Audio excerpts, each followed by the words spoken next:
भाजपा सांसद सुरेश कश्यप भाजपा के राष्ट्रीय अध्यक्ष जेपी नड्डा के 22 अप्रैल को कांगड़ा के प्रस्तावित दौरे को लेकर मीडिया से मुखातिब हुए। कश्यप ने कहा कि 4 राज्यों में भाजपा को मिली प्रचंड जीत के बाद भाजपा के राष्ट्रीय अध्यक्ष हिमाचल प्रदेश के दौरे पर आ रहे हैं। उन्होंने कहा कि जिस तरह से 9 अप्रैल से 12 अप्रैल तक हिमाचल के शिमला और बिलासपुर प्रवास पर रहे, ठीक उसी तर्ज पर अब कांगड़ा में भी आ रहे हैं। कांगड़ा का दौरा भी 2 दिन के लिए प्रस्तावित किया गया है। उन्होंने कहा कि 22 अप्रैल को जेपी नड्डा जहां कांगड़ा के गग्गल एयरपोर्ट से लेकर नगरोटा बगवां तक रोड शो करेंगे, वहीं नगरोटा के गांधी ग्राउंड में जनसभा को संबोधित भी करेंगे।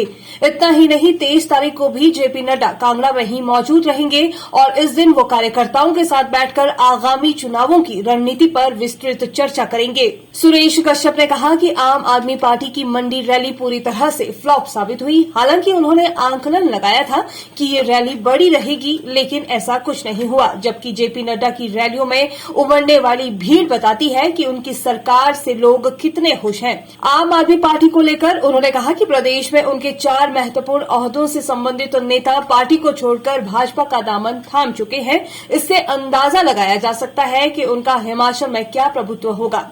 हिमाचल जैसे राज्य में तीसरे किसी दल का कोई विकल्प नहीं है। मुख्यतः 4 राज्यों की जीत के बाद माननीय राष्ट्रीय अध्यक्ष श्री जगत प्रकाश नड्डा जी 9, 10, 11 और 12 तारीख को शिमला और उसके बाद बिलासपुर के प्रवास पर आए और अभी 22 और 23 तारीख को कांगड़ा जिला का और कांगड़ा पार्लियामेंट्री का उनका प्रवास है। इस दौरान माननीय राष्ट्रीय अध्यक्ष जी जहां गग्गल एयरपोर्ट के ऊपर उतरेंगे, उसके बाद हमारा जो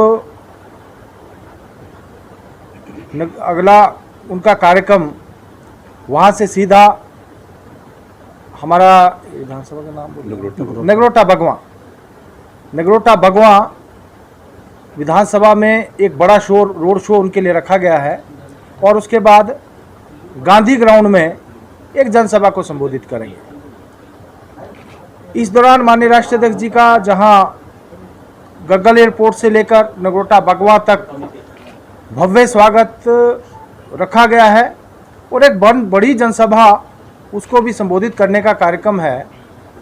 जनसभा के बाद माननीय राष्ट्रीय अध्यक्ष जी कई महत्वपूर्ण बैठकों में हिस्सा लेंगे और अगले दिन भी माननीय राष्ट्रीय अध्यक्ष जी का कुछ बैठकें और कुछ महत्वपूर्ण लोगों से मिलने का कार्यक्रम, ऐसा करके 2 दिन का प्रवास माननीय राष्ट्रीय अध्यक्ष जी का हमारा इस कांगड़ा संसदीय क्षेत्र के लिए और कांगड़ा जिला के लिए। और मैं कहना चाहूँगा कि अभी शिमला संसदीय क्षेत्र में उनका प्रवास हुआ, जिसमें कि पूरे संसदीय क्षेत्र के लोग शिमला पधारे थे। वहाँ पर भी एक भव्य रोड शो किया गया, एक बड़ी जनसभा का आयोजन किया गया।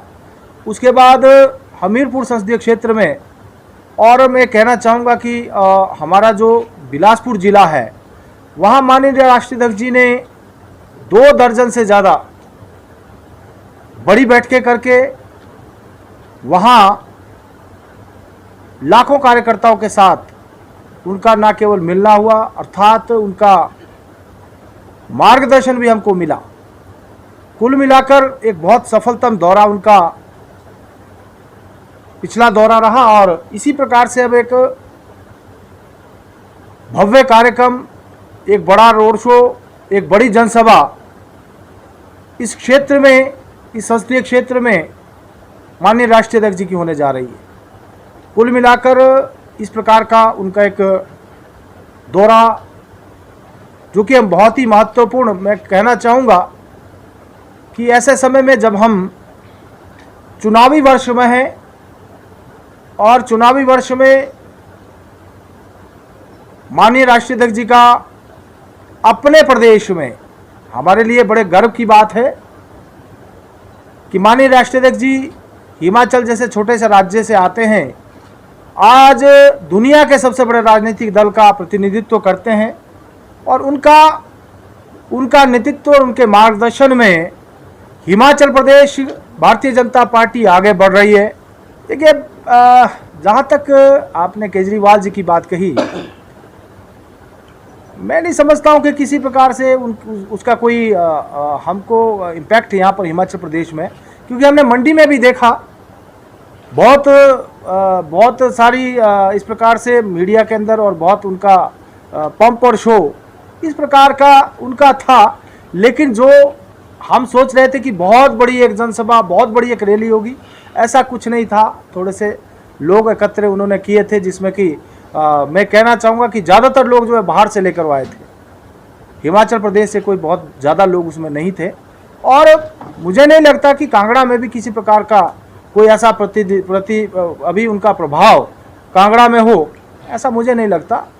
वो आए, करें अपना काम, लेकिन जिस प्रकार से आज भारतीय जनता पार्टी माननीय राष्ट्रीय अध्यक्ष जगत प्रकाश नड्डा जी के मार्गदर्शन में आगे बढ़ रही है, यहाँ किसी तीसरे दल का तो मैं कहना चाहूँगा कि कोई महत्व अभी तक नहीं है।